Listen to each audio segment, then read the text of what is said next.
Hi everyone, I'm Owen and these are my Lego shelves. Today, big castle time! I've rebuilt the Lion's Knight castle and just wanted to give you a little bit of a review on that. It's one of the first, well, the first really big Lego sets I bought myself, and it's not the biggest now, but still in the top three, I reckon, of big Lego purchases that I've made and massive builds. It's great. It's one of my favorites actually, in terms of scale, in terms of interest, in terms of build. It's actually, it'd be easy to assume that with that much grey and that much repetitive kind of look, that it could get quite boring to build. But actually that's spaced out really nicely, along with lots of interesting bits and pieces as well. You've got a watermill in there. You've got these lovely timber frame kind of buildings with the white and black, which looks really great, very similar to the Tudor pub at the top.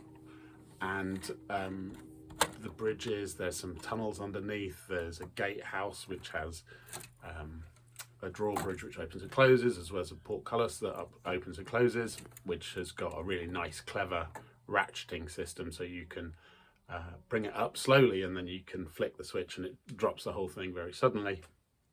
I'll try and do a little video for you so you can see it up there, hopefully.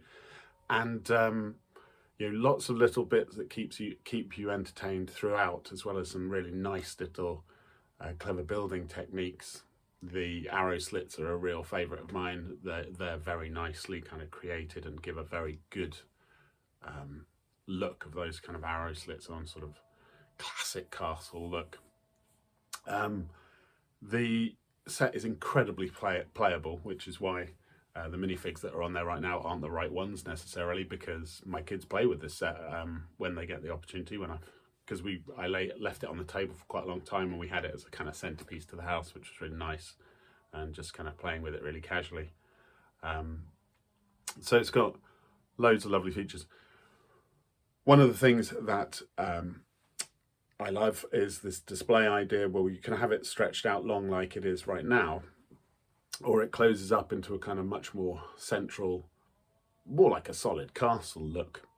Which also means then you've got access, if you open it like this, you've got access to all the different rooms inside, and you've got lots of lovely little things like the kitchens and the feast halls and the armory, and a kid's bedroom, which has a reference to the old yellow Lego castle from 1979 or when it was, which is a really nice sort of playful touch, as well as there is a Lego toilet, or as much as a toilet would be in the medieval times of Lego, with a very choice use of a brown frog beneath the toilet. There's also a gold frog hidden away in there. There's a little kind of secret, because when the fold happens, again, I'll try and put a little video of at least the frog, if not the fold itself. The bits that bend create the new wall, and it sort of slides past each other in a really nicely done way, which conceals or opens this little hidden spot for the golden frog, which is very cool. The set does come with I think 22 minifigs, which I think I've said before how I feel about minifigs. They're fun, but I don't need hundreds and hundreds. This is probably a set where I would sort of say that actually, yeah, I'm really happy with having hundreds and hundreds, because I'd quite like to be able to have medieval battles and set it up as a castle that was defending against visitors, or welcoming visitors for that matter. So I didn't object to the quantity of minifigs in this set at all. It's got so much to kind of look around at as you're building it, and then afterwards as well. So I've rebuilt this now. I think this is the third time that I've built it. So I took a weekend with a buddy of mine, Steve. Hi, Steve. And we spent basically a day building it. Did some other things during the day as well, but it was really nice to kind of occasionally come back and just do a little bit more of a castle and just sort of sit and chat and build. It was really nice day. So yeah, it's 4,500 pieces. Unfortunately, it is retired now, I think, or sold out. I'm not quite sure which. It was on some deals a little while back, and Lego really kind of, that was one of the kind of sales where they sold out a lot of stuff, and this one was a big one that went. I've had it for years now. Like I say, it was kind of an early one of this new phase of my Lego collecting. So a very central piece for me. I also, I love the kind of fantasy, medieval stuff as well. So it's a really nice build. It doesn't get overwhelmed by the grey, I don't think.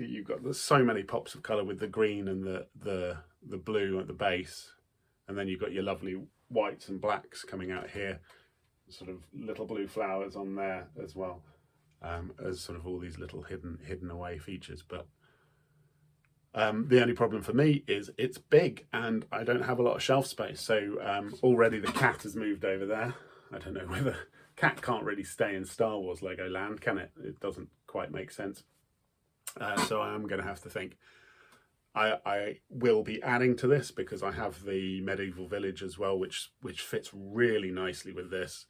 The one set that I'm slightly disappointed kind of doesn't quite work because of the scale of it is the medieval blacksmith, which I really love. I love it as a set, but it doesn't quite make sense next to this and the medieval village because it's a very big building. It's a massive blacksmith, which you put it next to the castle and you think, the castle looks, not too, it should be dwarfing everything, right? So I think it works really nicely with the medieval village, but not necessarily with the blacksmith. That won't stop me rebuilding the blacksmith, of course, but that's my only kind of grumble with my collection, not necessarily the Lego itself, is that sort of slight change of scale doesn't quite work for me. But yeah, really big fan of this. And I will dismantle it and rebuild it at some point again, I should think, because it's quite a lot of fun to do. Once you get through the kind of haul of all the pieces that you have to sift through, which is, I think, what slows you down on the rebuild, because it's like building a jigsaw that you're not convinced you've got all the pieces for. But yeah, great build, great fun to play with, just in terms of minifigs doing fun things around the building. So certainly can recommend this excellent Lions Knight Castle.